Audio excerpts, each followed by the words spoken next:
sense llàgrimes. M'he quedat sense llàgrimes, els ulls secs, plens d'aigua que no pot sortir.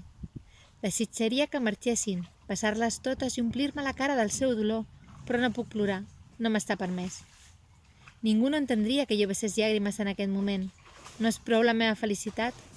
No és prou el moment dolç pel que estic passant? Una filla, un premi literari, un ascens a la feina, i tot i això em moro de ganes de plorar, de buidar totes les llàgrimes que s'han quedat atrapades sota els meus ulls. No puc plorar per ell, no puc perquè no existeix. No és ningú per a ningú del meu entorn, i aquest ningú ha mort. L'home que vaig estimar i no vaig acabar de tenir. L'home que compartia amb una altra dona, del que tenia una meitat de la meitat, que m'estimava en silenci i el que adorava. Ell ha desaparegut. No puc plorar el meu amant que ha mort perquè en realitat no existeix per a ningú més que per a mi. Ell ha estat el meu gran secret i com a secret se m'ha emportat amb ell a sota terra. No el vaig poder estimar de veritat i ara ni tan sols el puc plorar.